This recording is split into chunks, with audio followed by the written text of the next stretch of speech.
C'est donc le dernier cours de l'année, malheureusement, parce que j'ai encore beaucoup à vous dire.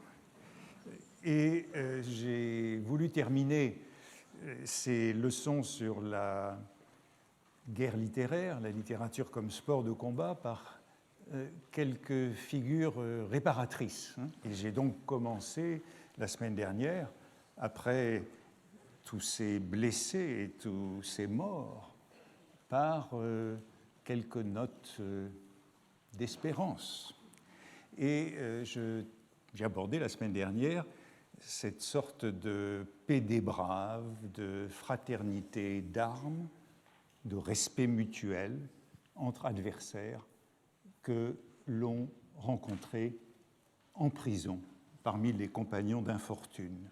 Et cela me paraissait une sorte de dépassement de cette opposition fondamentale que j'avais posée au départ entre amis et ennemis. On avait donc assisté, la semaine dernière, à quelques amitiés surprenantes et néanmoins authentiques entre légitimistes et républicains, à Sainte-Pélagie, par exemple, entre Sosthène de La Rochefoucauld, qui était le directeur des Beaux-Arts de Charles X, et Charles Philippon, qui est l'inventeur de la poire, la caricature de Louis-Philippe.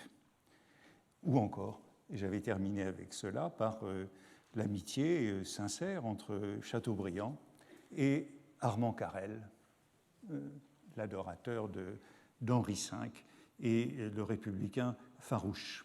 Cela me permettait d'opposer ces amitiés sincères à la camaraderie, au charlatanisme, à ce que Stendhal appelait la canaille littéraire. Je voudrais aborder, toujours dans cette figure que j'avais intitulée, vous vous le rappelez, « Les loyaux adversaires », en référence à René Char, je voudrais introduire une seconde variante de cette loyauté entre adversaires, si l'on peut dire, touchant aux relations entre les prisonniers et l'administration, prisonniers et directeurs, prisonniers et inspecteurs, prisonniers et préfets, préfets de police. On avait vu la semaine dernière déjà que le directeur autorisait les concerts de musique dans son salon où se réunissaient républicains et carlistes. Le préfet des années agitées, des débuts du régime de Juillet, a lui aussi laissé de passionnants mémoires, 4 volumes publiés en 1840. Il s'agit d'un homme nommé Henri Gisquet, qui a été préfet de police entre octobre 1831 et septembre 1836.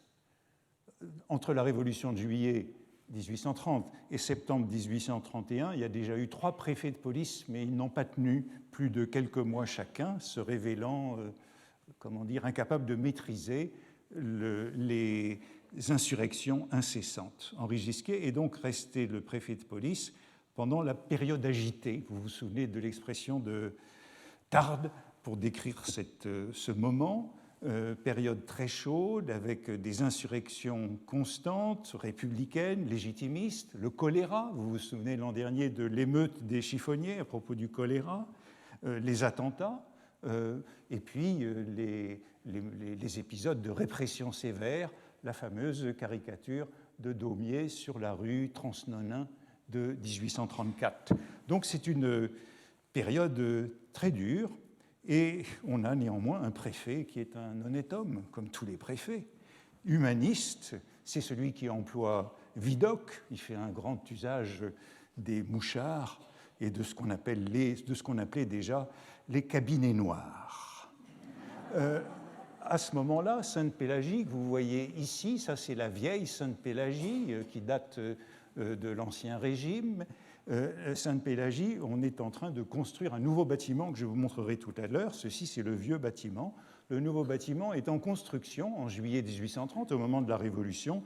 Il sera achevé peu après et il est destiné, dès 1831, aux détenus politiques. Les détenus politiques, c'est les délits de presse, évidemment. Et sous Gisquet, sous l'administration de ce préfet de police, au début de la monarchie de Juillet, le régime est commun à tous les détenus. En prison, il y a des détenus de droit commun, des détenus pour dette, en partie à Sainte-Pélagie, avant qu'ils se déplacent à la prison de Clichy. Et puis il y a des détenus politiques. Et évidemment, les détenus politiques ont un régime de faveur, un régime privilégié, si, bien entendu, ils font mine d'être de bonne composition. Et c'est donc un régime d'exception et d'arbitraire, ce qui est réprouvé par l'inspecteur général des prisons, que je vous citais la semaine dernière, Moreau-Christophe, dont l'ouvrage de l'état actuel des prisons de France date de 1840. C'est un ouvrage important et justement, il condamne cette souplesse de la règle et cette tolérance à l'égard des politiques. Il dit « toute règle qui dépend de la volonté muable de l'autorité qui l'impose n'est pas une règle ».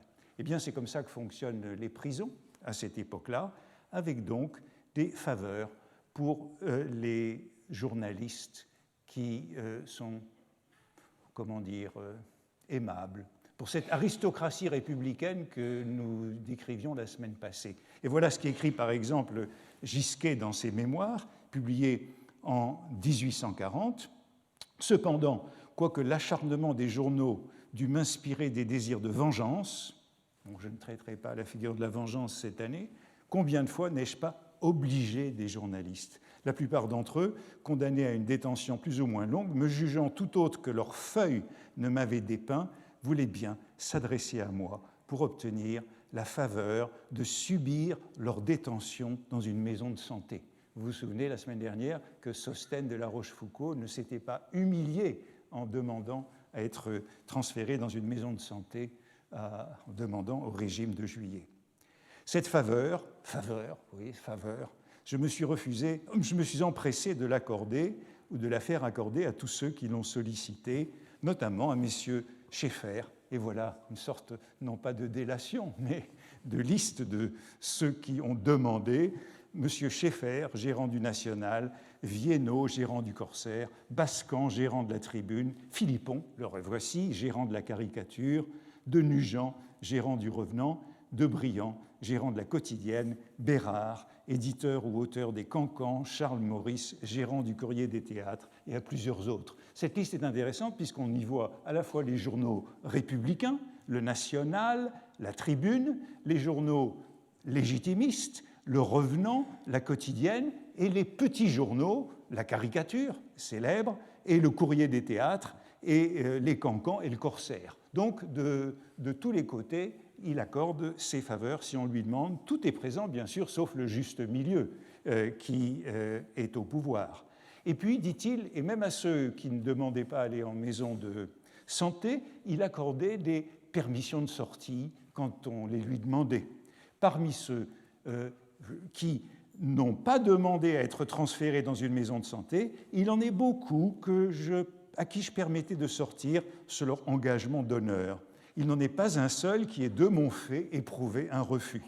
Messieurs Carrel et Paulin, vous voyez que même Carrel a demandé des permissions de sortie quand il était à Sainte-Pélagie, gérant du National, Touré, gérant de la Révolution, donc des Républicains, Destigny, auteur de la Némésis incorruptible, donc un journal satirique, Munier, gérant du Mailleux, et quelques autres écrivains dont les noms m'échappent, ont souvent profité de ces permissions. Ce sont là de faibles services, mais ils engageaient ma responsabilité et plusieurs fois, ils m'ont valu quelques désagréments.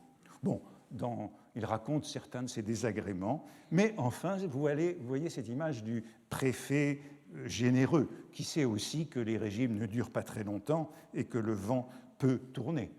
Gisquet, en tout cas, n'hésite pas à livrer ces cas. J'ajouterai que M. Destigny me fut redevable de sa liberté.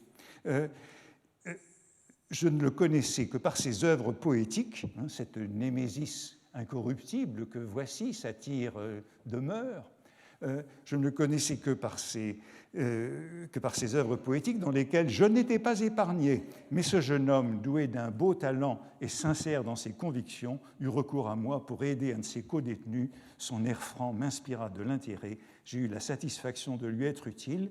Je le dis parce que la reconnaissance, j'aime à le croire, ne pèse pas au cœur de M. Destiny. Ce qui veut dire qu'il a sans doute continué sa poésie satirique contre le préfet, et nous voyons cette sorte d'ingratitude des littérateurs à l'égard du préfet de police. Voilà, ce sont des vicissitudes de l'histoire, et Gisquet règle des comptes. Mais voici ce qu'il dit de M. Munier, encore, celui qui faisait ce mailleux qui a été souvent interdit et il a été lourdement condamné. M. Munier était dans une situation encore plus défavorable à mon égard, rédacteur gérant d'un abominable journal nommé Le Mailleux. Vous savez, Le Mailleux, c'est ce bourgeois sous Louis-Philippe, peint en bossu par Traviès, Daumier et les autres. C'est le prototype du Louis-Philippard, où j'avais lu au milieu des outrages adressés au chef de l'État des imprécations contre moi. M. Munier subissait à Sainte-Pélagie des condamnations à 5 ou 6 ans de prison et devait en outre payer quelques milliers de francs d'amende, ce qui lui était absolument impossible. Il eut l'occasion de me voir pour me remercier d'un léger service. Je causai avec lui, ma franchise lui plut. Il m'avoua qu'il me croyait tout autre. « Si je vous avais rencontré dans la rue il y a un mois, me dit-il, je vous aurais tué avec joie. » Vous vous souvenez que c'était la même chose que disait un républicain à La Rochefoucauld la semaine dernière. Maintenant, je suis heureux d'être détrompé et de pouvoir détromper quelques-uns de vos ennemis. Je l'engageai vivement à renoncer à la carrière du journalisme. Il me crut, secoua le joug de son exaltation politique et eut le bon esprit d'accepter une place de 2400 francs au bureau de la Fourrière, dont je l'ai plus tard nommé chef. Cet emploi n'a rien de commun avec la politique. Je vous rappelle que c'est le préfet qui faisait travailler Vidocq, et nous voyons ici ses manières. Mais Gisquet, Henri Gisquet, préfet des débuts de la monarchie de Juillet, est surtout célèbre pour avoir hébergé Chateaubriand, prisonnier en juin 1832, et là encore, par obligeance, attention, égard pour l'écrivain, ancien ministre, ou peut-être anticipation des retournements de l'histoire et de la réversibilité des positions. C'est une période où prisonniers, geôliers, le vent tourne rapidement. C'est l'âge de ce qu'on appelle les girouettes, et il y a de nombreux dictionnaires de ces girouettes. Je vous rappelle que Chateaubriand a été arrêté le 16 juin 1832 et mis en prison à la préfecture de police. Il y a un très long récit, très beau récit dans les mémoires de Tretombe auquel je vous renvoie. Et il faut aussi avoir à l'esprit que juin 1832, c'est un moment extrêmement important et grave dans l'histoire de cette période, puisque c'est en plein choléra. Ce sont les émeutes républicaines qui suivent les obsèques du général Lamarque. Donc il y a des émeutes dans tout Paris, il y a le choléra, il y a la mort du président du Conseil, Casimir Périer, qui, entre parenthèses, est le protecteur de Gisquet. C'est lui qui l'a nommé préfet. Donc Paris est vraiment très agité dans ce mois de juin 1832. Puis il y a les aventures de la duchesse de Berry, qui a débarqué dans le Midi et qui se rend en Vendée pour essayer d'agiter le pays. Et Chateaubriand est prévenu de complot contre la sûreté de l'État pour sa complicité avec la duchesse de Berry. Et il sera détenu pendant 14 jours, d'abord au dépôt de la préfecture de police. Et puis, il passe la journée au dépôt, et voici que Gisquet, le soir, sans doute revenant d'avoir traité le choléra et les insurrections, se rend dans sa cellule du dépôt, quai des Orfèvres. Je commençai à me déshabiller, nous dit Chateaubriand. Un bruit de bois se fit entendre, ma porte s'ouvre et monsieur le préfet de police, accompagné de monsieur Ney, c'est son secrétaire, se présente. Il me fit 1000 excuses de la prolongation de ma détention au dépôt. Mais, ajouta-t-il, monsieur le vicomte, vous allez venir chez moi,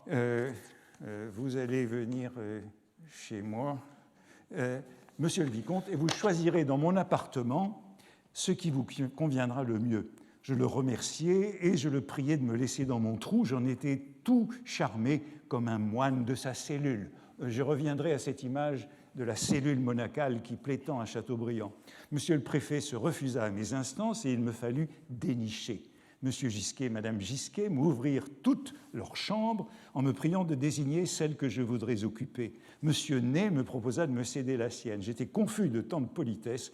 J'acceptai une petite pièce écartée qui donnait sur le jardin et qui, je crois, servait de cabinet de toilette à Mademoiselle Gisquet. Monsieur Gisquet me dit que je pouvais user le jour de tous ces salons du billard et me promener dans le jardin. Madame Gisquet était la meilleure femme du monde et Mademoiselle Gisquet était très jolie et fort bonne musicienne. Il s'ensuit une petite idylle, comme souvent chez Chateaubriand. Je n'ai qu'à me louer des soins de mes hôtes. Ils semblaient vouloir expier les 12 heures de ma première réclusion. Le lendemain de mon installation dans le cabinet de Mademoiselle Gisquet, je me levai tout content en me souvenant de la chanson d'Anacréon sur la toilette d'une jeune grecque. Le son du piano de Mademoiselle Gisquet parvenait jusqu'à moi avec la voix des mouchards qui demandaient quelques chefs de division pour faire leur rapport.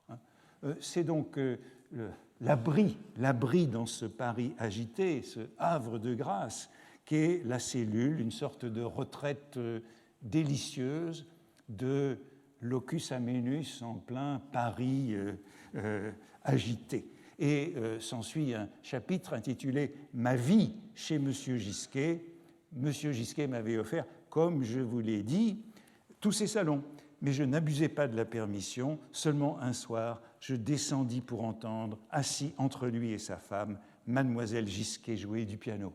Ça rappelle la scène de la semaine passée dans le salon du directeur de Sainte-Pélagie. Son père la gronda et prétendit qu'elle avait exécuté sa sonate moins bien que de coutume. Ce petit concert que mon hôte me donnait en famille, n'ayant que moi pour auditeur, était tout singulier. Pendant que cette scène pastorale se passait dans l'intimité du foyer, des sergents de ville, vous voyez que Chateaubriand n'oublie jamais cette autre face, m'amenaient du dehors des confrères à coups de crosses de fusil et de bâtons ferrés. Quelle paix et quelle harmonie régnait pourtant au cœur de la police. Donc c'est au plus profond de ce quai des Orfèvres, de la préfecture de police, qu'on trouve finalement la paix. Dans la guerre, cette accalmie. Et Chateaubriand explique aussi dans ses Mémoires d'outre-tombe pourquoi il consacre ce passage à M. Gisquet, qui, il ne l'oublie pas, est un adversaire politique. Si M. Gisquet allait par l'histoire à la postérité, peut-être y arriverait-il en assez mauvais état. Il a écrit lui aussi ses mémoires pour se défendre. Je désire que ce que je viens d'écrire de lui serve ici de contrepoids à une renommée ennemie. C'est pourquoi j'évoque cette sorte de loyauté entre adversaires. Je n'ai eu qu'à me louer de ses attentions et de son obligeance. Voilà, c'est l'obligeance qui peut régner entre adversaires. Sans doute, si j'avais été condamné, il ne m'eût pas laissé échapper, mais enfin, lui et sa famille m'ont traité avec une convenance, un bon goût, un sentiment de ma position, de ce que j'étais et de ce que j'avais été. Chateaubriand, grâce à cette petite idylle avec mademoiselle Noémie, elle s'appelle Noémie, mademoiselle Gisquet, mais enfin, Chateaubriand a bien compris que mademoiselle Gisquet empenchait pour monsieur Ney, le secrétaire de Gisquet, qu'elle épousa bientôt. En tout cas, cette petite idylle me fournit une parfaite transition vers la dernière figure que je voudrais évoquer dans ce cours, qui est celle du repos du guerrier. Du repos du guerrier, et ce repos du guerrier, cette sorte de, de trêve, de suspension des hostilités, je l'associe à ce que j'appellerais l'ostium carcéral, le bonheur en prison, la retraite en prison de tous ces prisonniers. Cette retraite, puisque tant d'écrivains sont passés par la prison dans ces années-là du XIXe siècle, cette retraite qui est faite de lectures, de travaux d'écriture, de conversations, ou encore, on l'a vu, de musique et de visite. Et là aussi, il y a de nombreux témoignages dans les mémoires de ces écrivains condamnés pour délit de presse et qui certes sont des privilégiés, ils ne sont pas dans le régime général de la prison. Sous la Restauration, dans Sainte-Pélagie, il y avait ce qu'on appelait le corridor rouge. Et le corridor rouge, c'était les cellules qui étaient réservées aux délits de presse.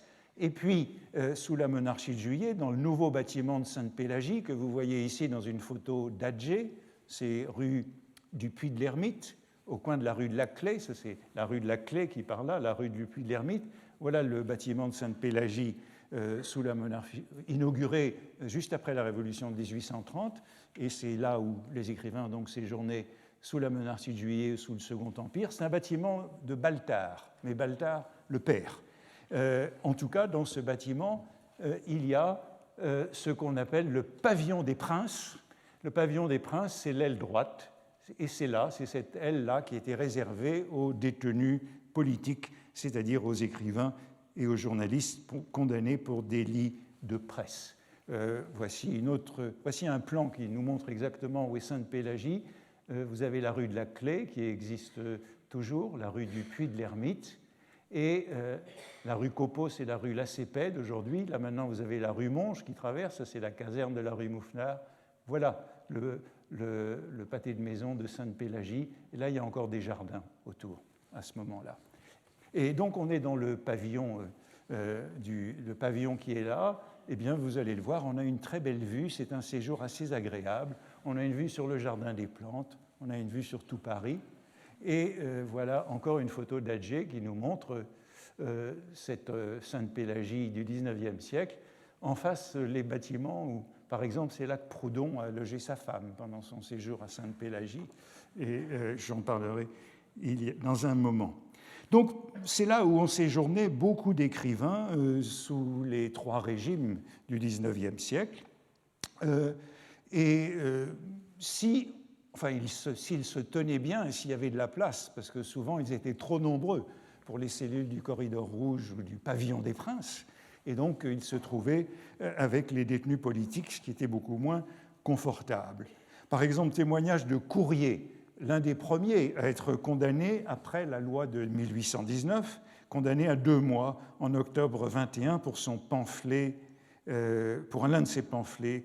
Ce soir, je m'établis à Sainte-Pélagie, on y est fort bien, on ne manque de rien, on voit du monde, on reçoit des visites de dehors, plus que je n'en voudrais. La retraite n'est donc pas parfaite.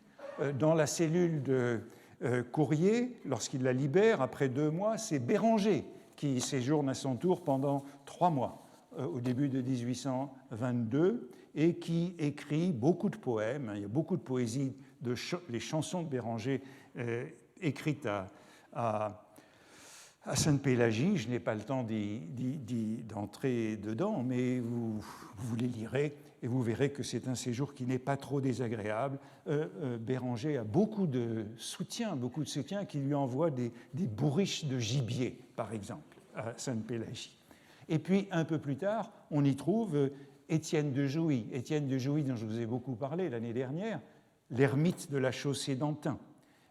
Étienne de Jouy se trouve à Sainte-Pélagie avec son ami, compagnon, Antoine G., avec qui il a écrit une biographie nouvelle des contemporains. Et cette biographie nouvelle des contemporains contient, c'est ça leur faute, un certain nombre de régicides. Ils sont donc condamnés à 1 mois de détention au début de 1823 pour cette apologie du régicide, pour excitation à la haine et au mépris du gouvernement du roi.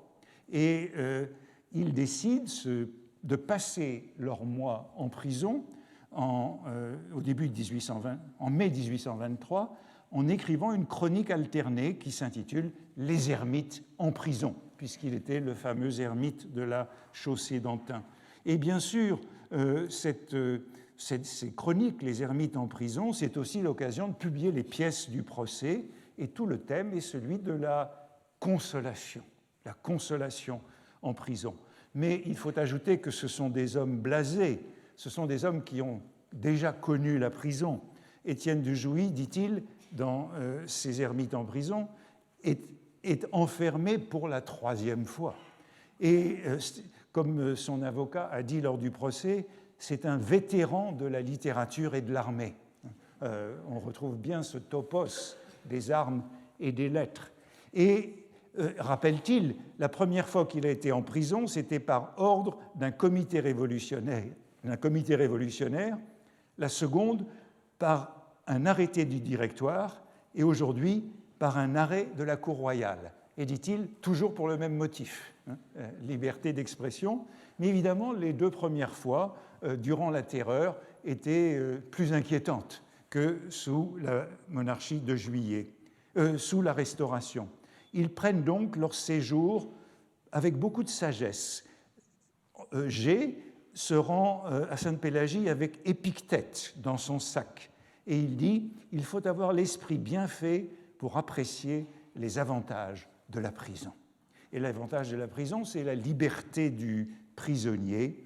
G compare son sort à celui du guichetier qui l'enferme chaque soir. « Ne suis-je pas plus libre que cet homme-là » dit-il.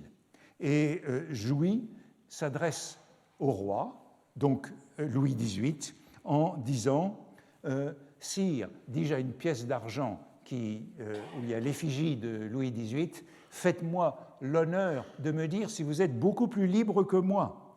Votre Majesté, qui sait son Horace par cœur, n'a pas besoin que je lui rappelle ces 2 vers, aliena, negotia, centum, per caput, etc. Que d'affaires, que de devoirs, que d'ennuis, vous en avez par-dessus les oreilles. Pour moi, sire, qui n'ai sur les bras ni la guerre d'Espagne, ni les ministres de France, ni ceux d'Angleterre, ni les ultras, ni les jésuites, je me crois et je me trouve, en effet, plus libre qu'un roi, dont l'esprit, aussi vaste que profond, est forcé de mener de front tant d'affaires à la fois, de concilier tant d'inconciliables, de désunir tant d'inséparables, et de conduire une machine aussi compliquée sans en briser les ressorts. S'il y a quelque chose de paradoxal à soutenir que je suis en prison plus libre que votre Majesté sur le trône, il est du moins certain que je suis plus heureux.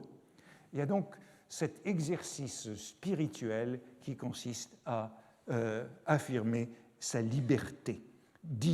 Jouy dit encore, je finis toujours ma journée par me demander comment il se fait que je sois en prison, et cette réflexion me ramène sans cesse à la pensée de juger mes juges et de s'endormir avec bonne conscience et le sommeil du juste. Et puis il note encore, puisque Jouy est de l'Académie française, les visites de ses confrères. Je vais rarement à l'Académie, dont j'ai pourtant l'honneur d'être membre, et je n'avais pas le droit d'espérer que mes 39 immortels confrères vinssent abaisser leur front académique sous les voûtes de ma prison. 6 d'entre eux m'ont donné ce témoignage personnel d'estime et d'amitié, et sont venus s'assurer par leurs yeux qu'on ne m'avait pas envoyé à Poissy, donc à une centrale, avec quelques galériens. Et pourquoi non? Je suis de l'Académie, mais n'a-t-on pas envoyé dans cette prison des malfaiteurs? Monsieur Magalon, qui est un poète dont je n'ai pas le temps de parler, et plusieurs hommes de lettres qui seront de l'Académie lorsque nous n'en serons plus. Vous voyez qu'on peut poser la question, je crois qu'on l'a déjà posée une fois, y a-t-il encore une République des lettres au XIXe siècle? S'il y a une République des lettres, elle se trouve à Sainte-Pélagie dans ces années-là. Et on en a donc beaucoup d'exemples. Encore un écrivain qui a séjourné à Sainte-Pélagie, c'est Barthélemy, poète satirique célèbre de Barthélemy et Méry, qui sont les auteurs de beaucoup de poèmes satiriques sous la Restauration, et puis d'une revue qu'ils font à eux deux qui s'appelle l'Anémésis au début du régime de Juillet. Ils sont emprisonnés, Barthélemy est emprisonné en 1829. La légende voudrait qu'il ait été libéré par la Révolution de Juillet, je ne suis pas certain que ce soit exact. En tout cas, voici ce qu'il dit en introduisant son poème sur Sainte-Pélagie, qui est intitulé « La bourse ou la prison », un cri à Sainte-Pélagie. Sainte-Pélagie, qui n'était autrefois pour la littérature qu'une résidence d'exception, semble être devenu aujourd'hui son domicile de droit. Le lieu de la littérature, c'est Sainte-Pélagie. Le plus pur de nos écrivains politiques ou poétiques, ne peut se dire à l'abri d'une condamnation imprévue et la justice distributive des écrous pèse également sur tous les partis. On a donc dans son poème un thème qu'on revoit très souvent dans ses récits de prison, qui est celui, je disais, de la consolation, ou encore du Suave Mari Magno. En prison, on est à l'abri de l'agitation du monde. C'est le poème de Barthélemy. Ici vient expirer la tempête qui gronde sur les jours agités des habitants du monde. C'est un port au milieu de l'orageux Paris. Une éternelle paix règne sous nos lambris, etc. Voilà qu'on a bien un genre qui est le récit de Sainte-Pélagie avec la paix de la prison. Vous vous souvenez de Sosthène de La Rochefoucauld, dont je parlais la semaine dernière? Eh bien, lui aussi, en prison, il trouve son bonheur. Quand il arrive, il n'y a pas de place dans le pavillon des princes et il doit donc d'abord subir le sort de tout le monde.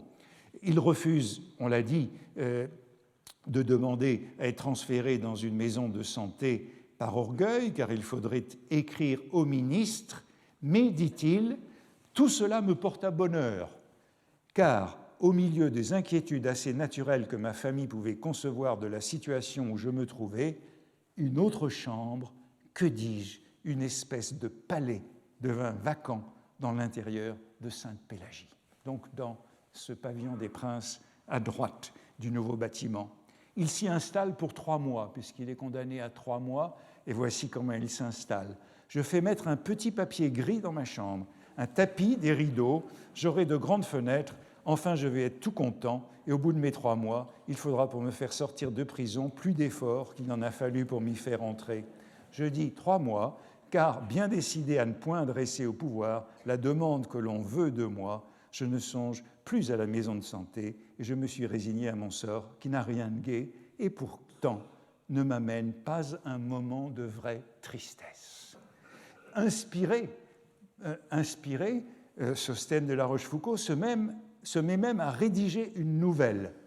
Bon, il explique que s'il se met à la littérature, c'est par ruse, pour avoir un prétexte lorsque le directeur de la prison entre dans la cellule pour l'espionner. Le directeur entre à l'improviste pour voir ce qu'il est en train de faire.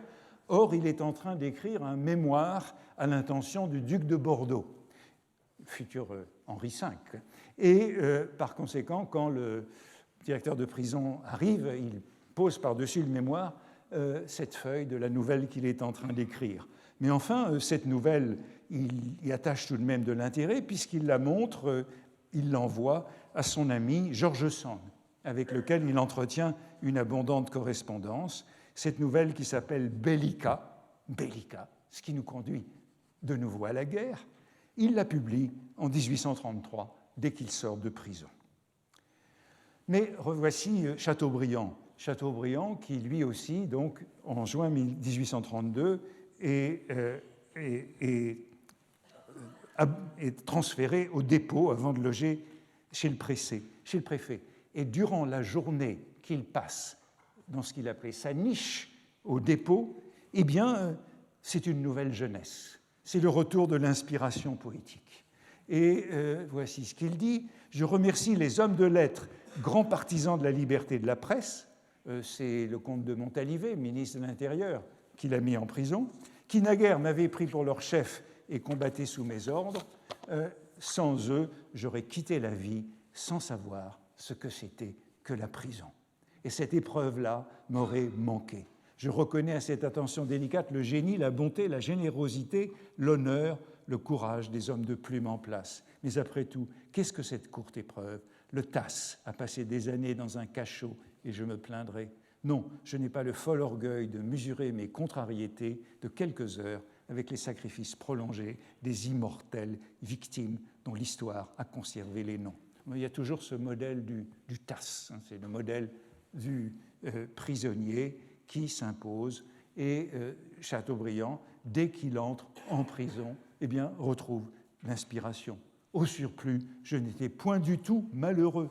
Le génie de mes grandeurs passées et de ma gloire, âgé de 30 ans, ne m'apparut point, mais ma muse d'autrefois, bien pauvre, bien ignorée, vint rayonnante m'embrasser par ma fenêtre. Elle était charmée de mon gîte et tout inspirée. Elle me retrouvait comme elle m'avait vu dans ma misère de Londres, lorsque mes premiers songes de René flottaient dans ma tête, etc., etc.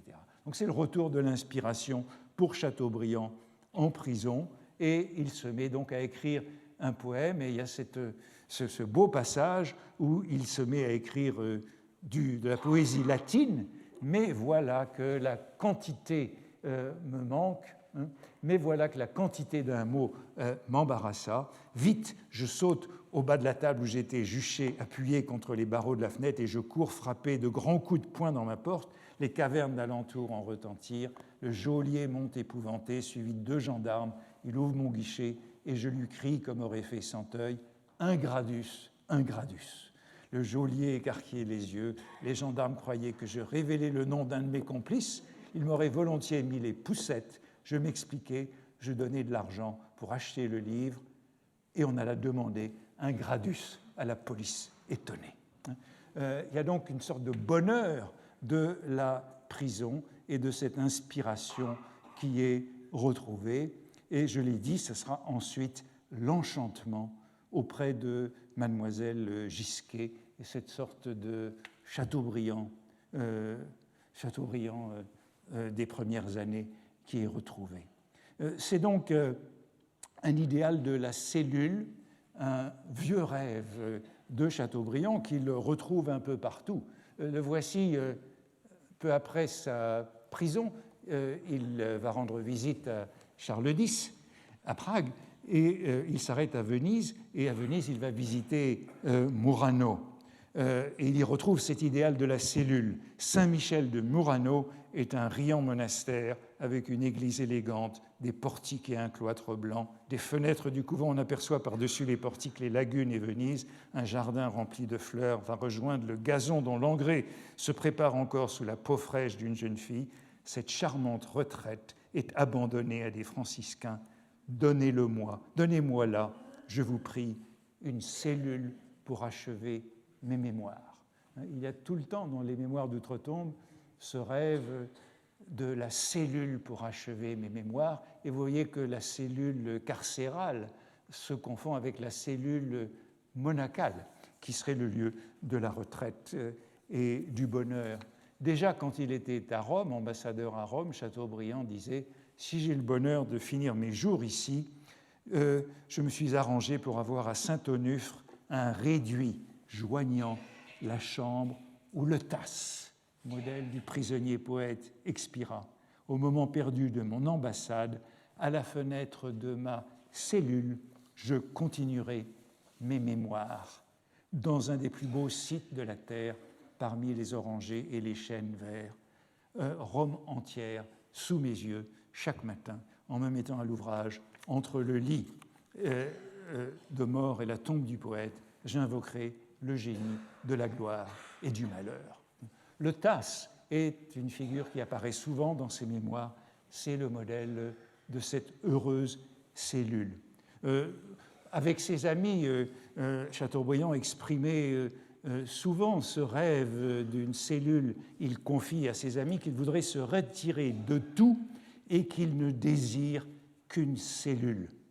Mais son ami Salvandi eut ce mot qui est rapporté par Sainte-Beuve à 2 reprises, « Oui, une cellule sur un théâtre ». Et c'est pourquoi les amis de Chateaubriand ne croyaient pas trop à ce rêve de cellule.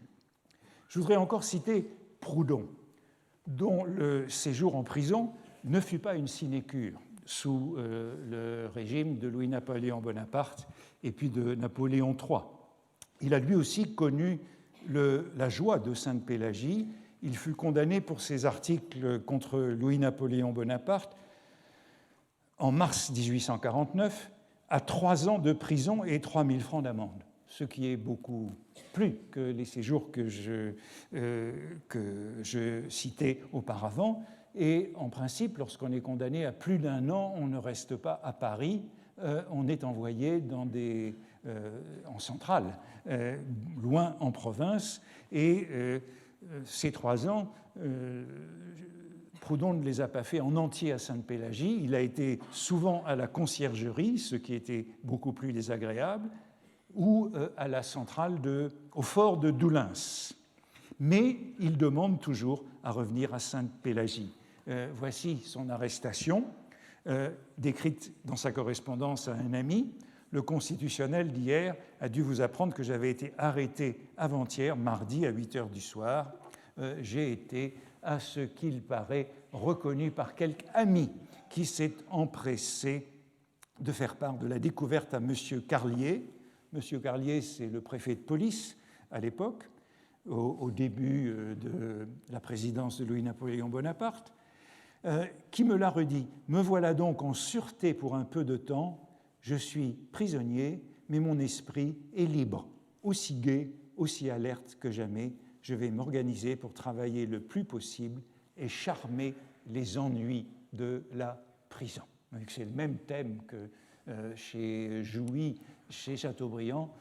L'ennui de la prison sera studieux. C'est un loisir studieux.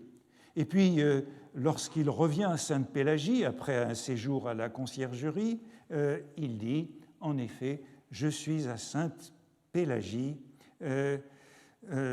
j'occupe au pavillon dit des Princes un salon au premier étage avec 2 grandes fenêtres ayant vue sur l'hôpital de la Pitié et le jardin des Plantes. Quand vous viendrez à Paris, je serai mieux à mon aise pour vous recevoir. Vous voyez que c'est un séjour qui n'est pas trop désagréable que celui de Sainte-Pélagie. Et voici ce qu'il écrit encore lorsqu'il y est revenu. Je suis à Sainte-Pélagie à peu près aussi bien qu'on peut être en prison. J'occupe une chambre carrée d'environ 5 mètres de toute dimension, ayant 2 fenêtres et vue sur la Pitié et le jardin des Plantes. Je n'étais pas si bien logé à la rue Mazarine, chez moi, même quand j'étais représentant. Je mange le pain de la prison qui est bon, je prends le bouillon du matin, 2 fois gras et 5 fois maigre la semaine, je me pourvois du surplus au restaurant. L'administration nous fournit du vin à 12 sous le litre, supérieur à celui des marchands de vin, à 1,50 franc la bouteille. Je reçois mes visiteurs chez moi, j'ai obtenu la permission de recevoir brochures et journaux, j'ai fait venir tous mes bouquins, tout ce que je possède enfin est comme moi sous les verrous. Ce que je souhaite, malgré l'ennui de la captivité et l'incommodité physique et morale qui en est la suite, c'est de rester où je suis au moins 18 mois. J'aurais peur qu'un succès trop rapide de la Révolution ne compromît la paix du monde. Donc ce Proudhon rêve de ces 18 mois d'asile lorsqu'il est à Sainte-Pélagie, et il en profite même pour se marier. On lui accorde une permission de sortie, et le 31 décembre 1849, il épouse Euphrasie Piégeard, ouvrière passementière, avec qui il aura 3 filles. Vous connaissez le tableau célèbre de Courbet qu'il montre avec ses filles, et 2 de ses filles sont nées au cours de son séjour en prison, tandis que sa femme habitait juste en face dans la rue Fontaine. De nouveau, après des séjours ailleurs, il revient à Sainte-Pélagie, il demande le soleil et l'air dont je jouissais là.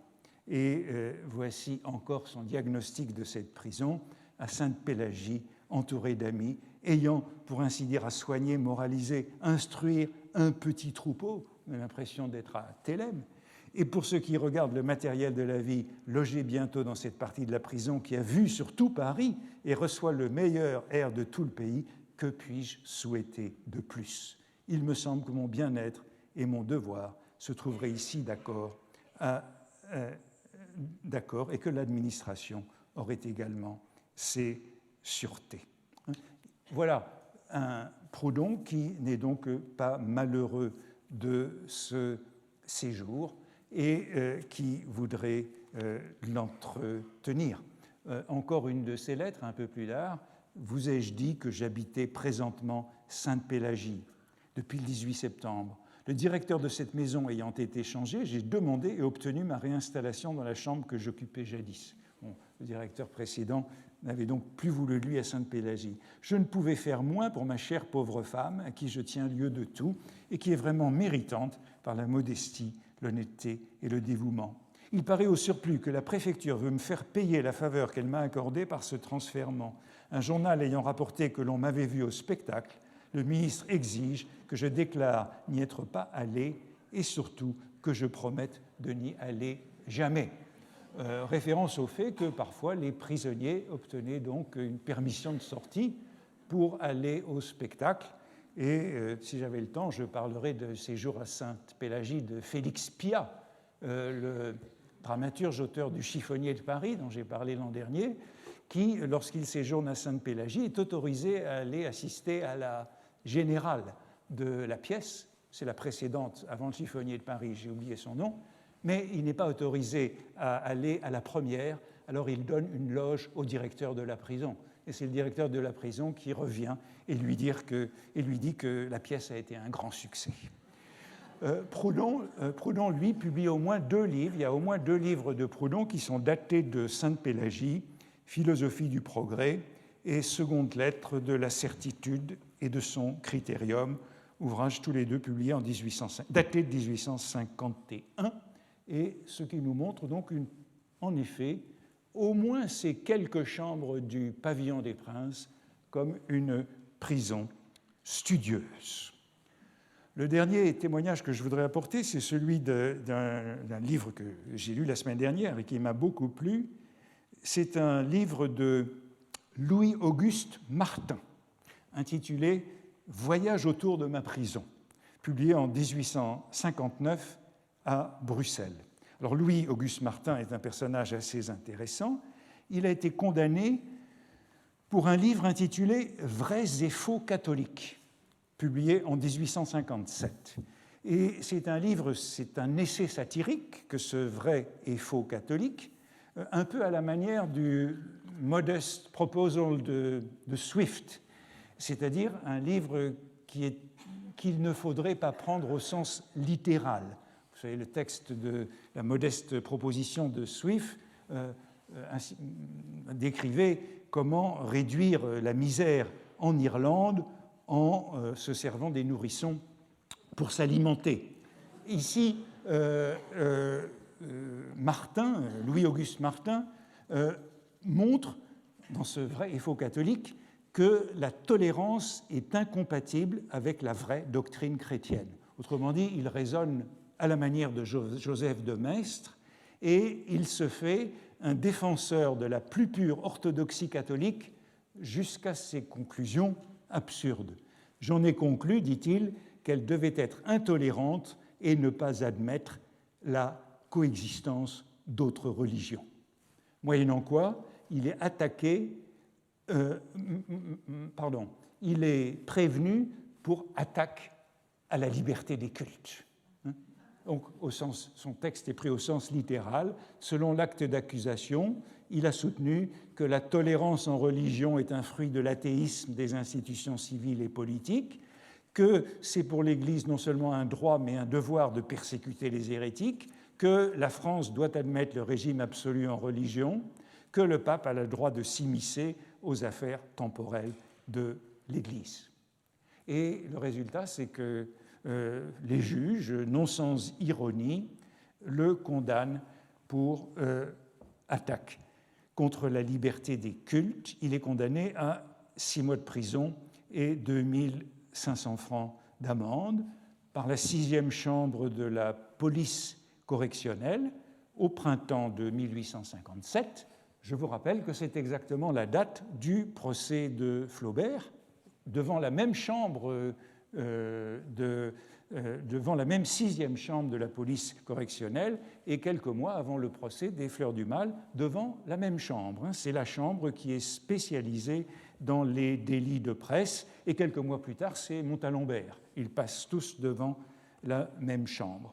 Eh bien, ce Martin tient un journal de ses 6 mois à Sainte-Pélagie en 1857, donc durant le procès des Fleurs du Mal. C'est de juillet 1857 à janvier 1856, avec ce titre « Voyage autour de ma prison » qui fait allusion à Xavier de Mestre.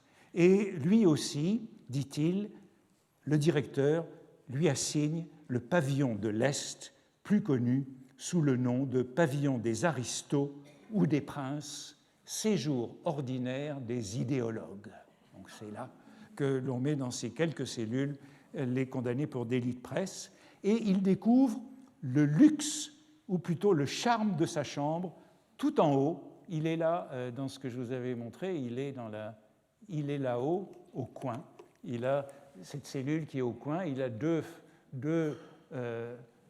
fenêtres dans cette direction et 3 fenêtres de l'autre côté. Non, il dit 3 fenêtres, ce sont ces 3 fenêtres-là, et il y en a 2 autres sur le jardin des plantes de l'autre côté. Et il va passer 6 mois à sa fenêtre, à regarder Paris, monter à sa fenêtre. Il parle du luxe, du charme de cette chambre qui reçoit la lumière par 5 ouvertures que j'appellerai fenêtres par métaphore, et jusqu'où je puis me hisser à l'aise d'une chaise. De là-haut, il domine tout Paris, jusqu'au Père-Lachaise, à Clamart, Belleville, Vincennes, et de l'autre côté, jusqu'à l'Observatoire et tout le quartier Saint-Marcel.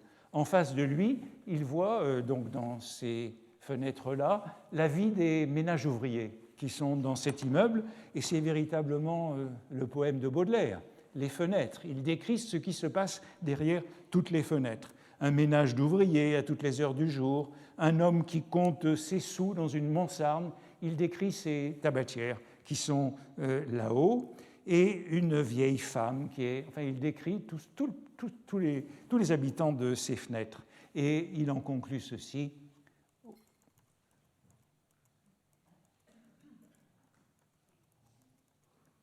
Au-dessus de ces 2 chambres, dans la maison d'en face, un 5e bien compté est une autre chambre non mansardée où ne règne ni la misère, ni la richesse, ni les soucis de la veille, ni l'inquiétude du jour, mais où il y a l'espérance du lendemain, le repos du corps, les loisirs de l'esprit, où l'on vit en rentier, logé, nourri, meublé par le gouvernement, où l'on entre à jour fixe pour en sortir également à jour fixe. C'est la mienne. Laquelle des 3 préférera-t-on ? Et cette position en hauteur, évidemment, elle peut nous rappeler celle de Julien Sorel à la fin de sa vie, ou celle de Fabrice Del Longo, avec ce thème de la prison romantique et du bonheur en prison. Mais il insiste beaucoup sur la vue magnifique, sur l'air pur, sur les feux d'artifice qu'il voit jusqu'à la place de la Bastille, et sur le passage des saisons, puisqu'il est là de juillet à janvier, de la canicule à la neige. Il se compare au diable boiteux de Le Sage. Et il parle même il a une longue vue dans sa chambre qui lui permet, dans sa cellule, qui lui permet d'observer Paris. Si sévère, dit-il, que la loi actuelle se montre à l'égard des écrivains libéraux, on veut bien encore adoucir pour eux l'exécution des jugements. La prison, alors, se réduit à la simple détention. Il est clair que cet homme est un ironiste, et lui aussi fait allusion explicite à Lucrèce, au Suave Mari Magno.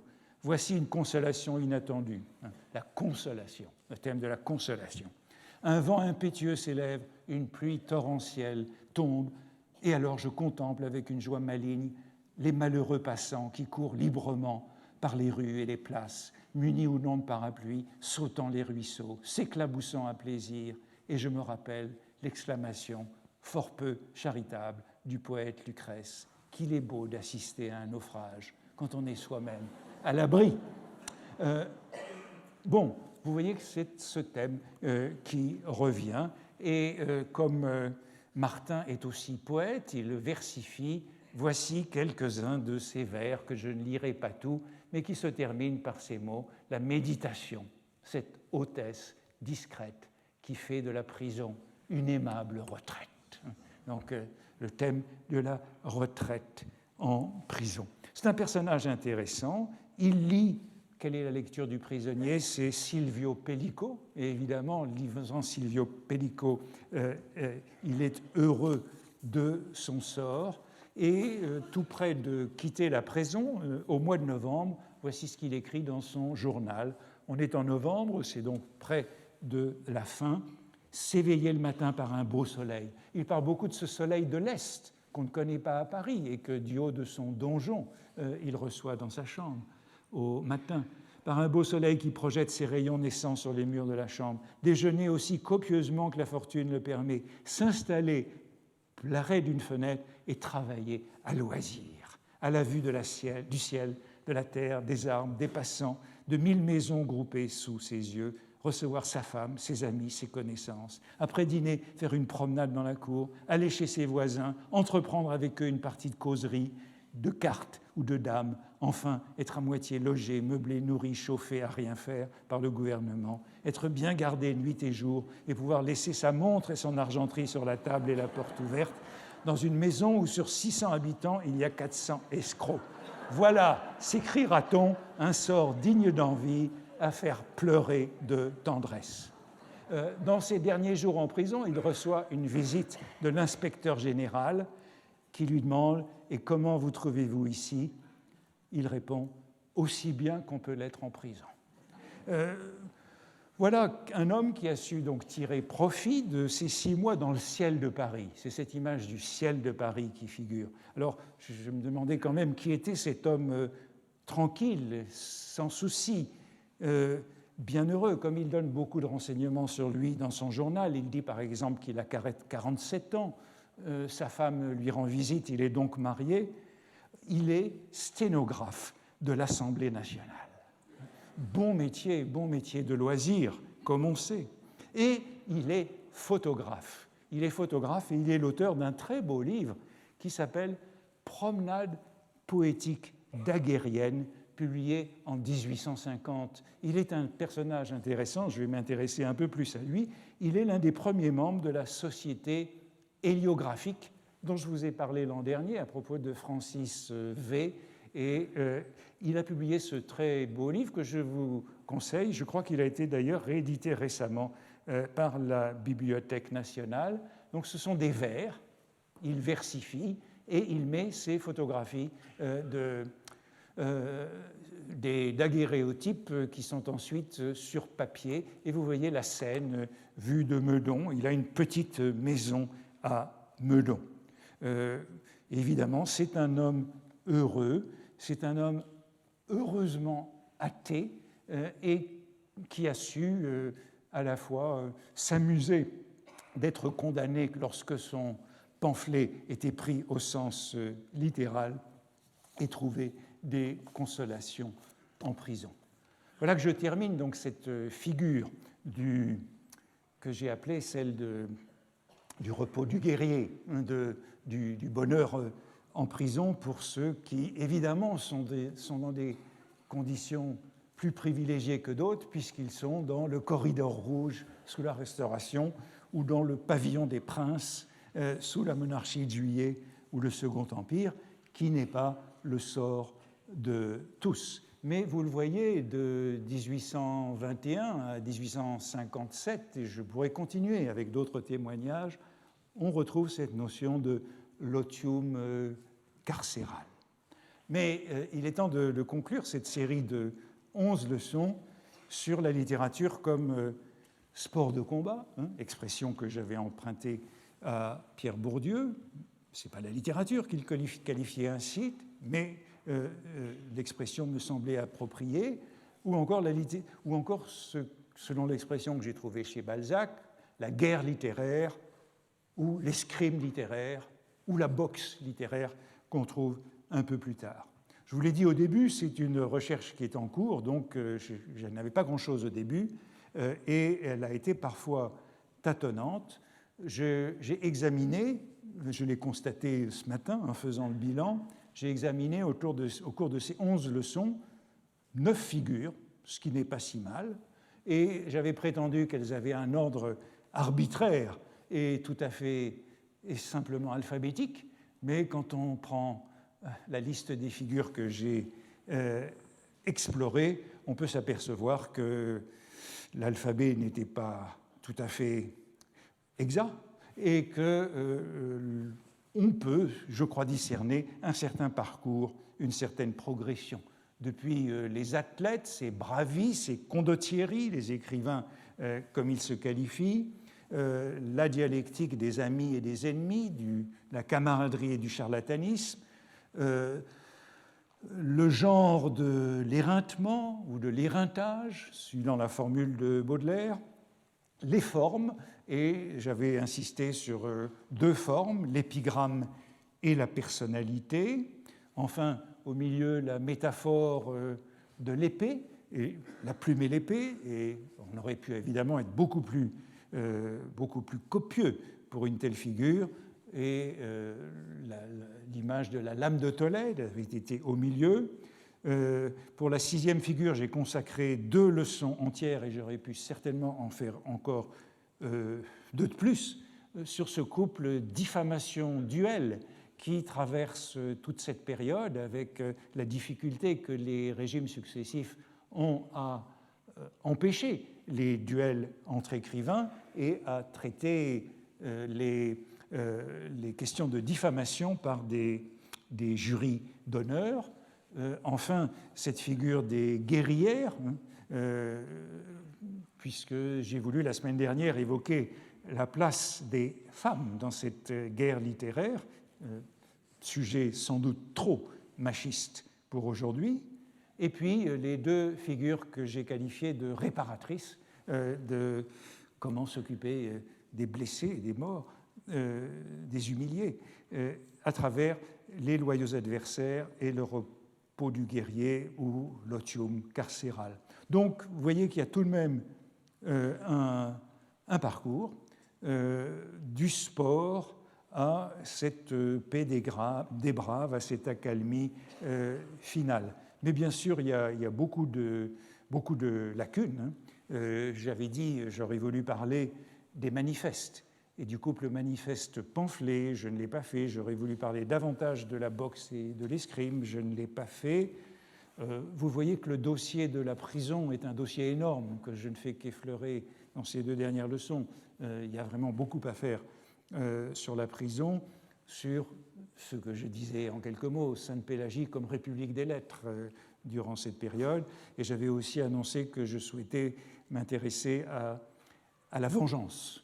Et vous avez vu apparaître cette némésis à plusieurs reprises, la némésis, les représailles si importantes. Tout ça, c'est peut-être pour plus tard. Quelques mots aussi de conclusion sur la période qui a été abordée. Au début, je l'ai dit, en gros, la période dans laquelle je traite de cette guerre littéraire, de cet escrime littéraire, c'est celle de la restauration de la monarchie de Juillet et du Second Empire. Et je le disais parce que l'idée du sujet venait du cours de l'an dernier sur le chiffonnier, et la grande période du chiffonnier, c'est des années 1820 à 1883-1884, l'invention de la poubelle qui marque la fin de la chiffonnerie. Et je vous l'ai dit au début, l'idée de ce cours vient de cette métaphore, cette vieille métaphore de la plume et de l'épée, pour laquelle j'avais de la curiosité, des armes et des lettres, si vous voulez, on a revu aujourd'hui à plusieurs reprises, qui, au fur et à mesure des leçons de l'an dernier, avaient été remotivées, la plume et l'épée, par un 3e terme, le crochet du chiffonnier. Le crochet du chiffonnier qui, durant toute cette période, est à la fois un substitut de l'épée et un substitut de la plume. Et c'est une figure qui, en même temps, avait été consolidée par l'introduction de la plume de fer, autour de 1830, qui élimine la vieille plume d'oie. C'est donc cette configuration qui m'a conduit au thème du cours de cette année et qui m'a permis de parler de l'écrivain combattant comme une sorte de pendant du chiffonnier de l'an dernier. Mais je crois qu'au terme du cours, je puis préciser un peu mieux, après coup, la période. Ça voudrait dire que la recherche n'a pas été complètement inutile. Je dirais que la période sur laquelle le cours a porté, c'est 1819-1881. Et vous vous souvenez que 1819, c'est la loi sur la presse, la loi libérale de la Restauration, qui a introduit la notion de diffamation. Et j'ai fait un cours sur l'introduction de cette notion dans le droit auparavant, dans le code napoléonien, il était question de calomnie seulement. La diffamation a remplacé la calomnie, et la diffamation, nous l'avons toujours. C'est le terme juridique qui n'a pas changé. Et ainsi que la diffamation est introduite l'offense à la personne royale, au chef de l'État, et vous avez vu qu'on a beaucoup condamné au nom de cette offense. Et puis, le terme de cette période, eh bien, je crois que c'est la loi du 19 juillet 1881 sur la liberté de la presse, loi qui est toujours en vigueur dans la dernière version qui date de 2012. Mais la loi de 1881 reprend beaucoup des termes de 1819, dont je vous avais signalé qu'ils venaient largement de Royer-Collard, donc des doctrinaires sous la Restauration, à un moment où le libéralisme pouvait s'introduire. Alors, cette période 1819-1881 est donc très intéressante du point de vue de cette guerre littéraire, parce que cet entre-deux, ce moment, est caractérisé par l'impuissance de l'État, né des révolutions et des coups d'État successifs, à exercer le monopole de la violence légitime, la violence verbale et la violence physique. Et le résultat, eh bien, c'est cette copiosité, prolifération et de la diffamation et du duel et des représailles dans cette période. Je ne suis pas allé tout à fait jusqu'à 1881. Je n'ai jamais été au-delà, je crois, du Second Empire, mais nous avons eu quelques contributions, par exemple sur Barrès et même sur Péguy, qui est en dehors de ce moment, mais ça montre bien qu'il y a eu une sorte de queue au-delà de 1881, mais enfin, c'est une queue. Vous vous souvenez du livre de Ferréus, Dujardin, l'annuaire du duel. Bon, c'est la seule décennie pour laquelle on possède un annuaire du duel, 1880-1889. On a donc là un bon corpus. C'est le corpus que Tarde avait utilisé dans sa monographie de 1892, qui, au fond, clôt bien cette question du duel littéraire comme règlement des cas de diffamation. Ensuite, bon, il y a quelques duels historiques, mais vraiment, ce sont des survivances. Le duel de Proust et de Jean Lorrain en 1897, les duels qui ont lieu autour de l'affaire Dreyfus, le duel de Jaurès et de Déroulède en 1904, ou encore le duel de Gaston Defferre et du député René Ribière en 1967. Mais la période qui m'intéresse, c'est vraiment celle-là. Dernière remarque, avant de conclure, le cours de cette année, on m'a demandé, j'ai reçu quelques messages pour me dire, mais pourquoi parler de cette période et pas d'aujourd'hui, de la violence littéraire et de la guerre d'aujourd'hui? Est-ce par évitement? Bon, parlant de 1819 à 1881, à mon sens, je parle aussi d'aujourd'hui, où les cabinets noirs existent toujours, la diffamation et d'autres formes de la violence verbale. Et je crois qu'il vaut la peine de faire un détour et de voir comment cette violence, dont certains disent qu'elle est tout à fait particulièrement française, que c'est la vie littéraire française qui est particulièrement violente, où on passe sans trop de transition au débat avec les contradicteurs, puis au combat avec les adversaires, et enfin à l'abattage des ennemis. Et très souvent, on l'a vu, les ennemis sont d'anciens amis. Donc, il me semble avoir aussi parlé d'aujourd'hui à travers ces leçons sur ces années 1819-1881 qui sont tout de même notre origine encore. Enfin, je ne sais pas ce que je ferai l'année prochaine. C'est toujours la question à la fin de ces cours. C'est un peu comme pour les séries télévisées. Elles s'arrêtent et on ne sait pas si ça reprendra. c'est le producteur qui décide s'il pense qu'il y aura encore des auditeurs l'année suivante. Donc, c'est au producteur de décider. Mais le producteur, c'est moi aussi dans ce cas. Donc, vous saurez, on doit donner les sujets des cours pour le mois de juin, et donc vous saurez à ce moment-là ce que je ferai. Mais j'ai tout de même l'impression de ne pas en avoir fini avec ce sujet et qu'il y a encore beaucoup à dire sur ce sport, cette boxe, cet escrime, cette guerre littéraire française, notamment dans cette période du XIXe siècle. Je vous remercie.